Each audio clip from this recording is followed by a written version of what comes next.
ഗുരുവായൂരപ്പാ, സർവേശ്വര, ദേവി, മൂകാംബികെ കാക്കണേ. കഴിഞ്ഞ 10 വർഷത്തിനിടയിൽ ഇത് 5ാമത്തെ പ്രാവശ്യമാണ് എന്റെ ഭാര്യ പ്രസവിക്കാൻ പോകുന്നത്.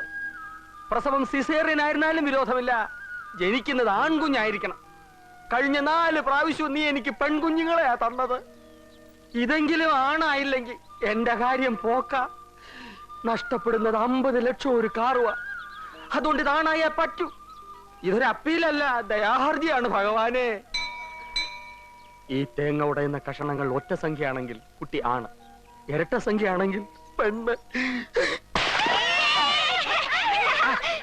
ആക്രമണങ്ങളെ അവിടെ എണ്ണി നോക്കിട്ട് എടുക്കാൻ.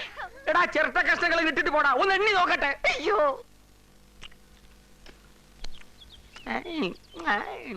അയ്യടാ, ചക്കിലിട്ട് ആട്ടുന്ന പോലെ ചവയ്ക്കുന്ന കണ്ടില്ലേ? തുപ്പിക്കളടാ.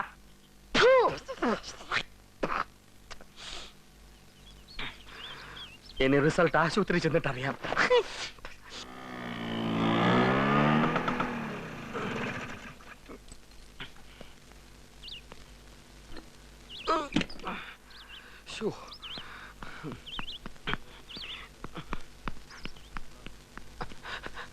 സിസ്റ്റർ, സിസ്റ്റർ, കൗസല്യ ലേബർ റൂമിലേക്ക് കൊണ്ടുപോയല്ലോ.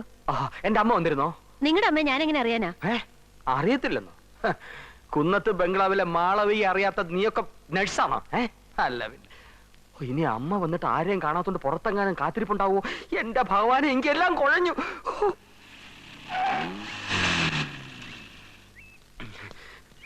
അമ്മേ,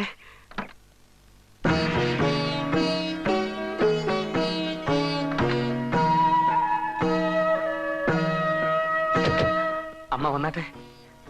അച്ഛൻ വരുന്നില്ലേ? വന്നമ്മേ. കൗസല്യെ ലേബർ റൂമിലേക്ക് കൊണ്ടുപോയി.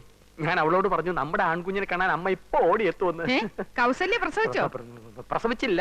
പിന്നെ നീ ആൺകുഞ്ഞാന്ന് പറഞ്ഞത്? ആൺകുഞ്ഞായിരിക്കും. ഇത് തന്നെയല്ലേ കഴിഞ്ഞ 4 പ്രാവശ്യവും നീ പറഞ്ഞത്? ഇതങ്ങനല്ല, ഇതാണാ. ആണായിട്ടോ പെണ്ണായിട്ടോ ജനിച്ചിട്ട് കാര്യമില്ല, അതുപോലെ ജീവിക്കണം. ദേ, നിന്റെ അമ്മ ജനിച്ചപ്പോ എല്ലാരും പറഞ്ഞത് പെണ്ണാണെന്നാ. അല്ല, അച്ഛൻ ജനിച്ചപ്പോ എല്ലാവരും ആണാണെന്നും പറഞ്ഞില്ലേ? അമ്മ ഇങ്ങോട്ട് ഇരുന്നാട്ടെ. ഈ കാലൊടിഞ്ഞവരെ ഇരുത്തുന്ന വണ്ടിയിലാണോ അമ്മ ഇരുത്തുന്നത്? അമ്മ ഇരിക്കൂ. ആരാ ഉണ്ണിത്താൻ? ഞാനാ.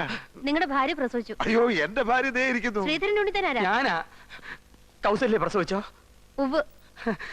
ആൺകുട്ടിയല്ലേ? അല്ല, പെൺകുട്ടിയാ.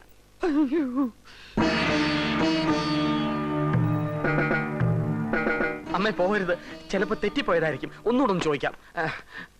ഡോക്ടർ, എന്റെ കുട്ടി പെണ്ണല്ല, ആണാ. ഒന്നുകൂടെ ഒന്ന് നോക്കിക്കേ. കുട്ടി ആണാണോ പെണ്ണാണോ എന്ന് അറിയാൻ ഒരു പ്രാവശ്യം നോക്കിയാ മതി.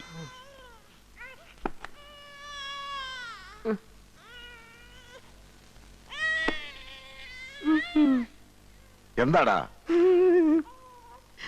പെണ്ണ.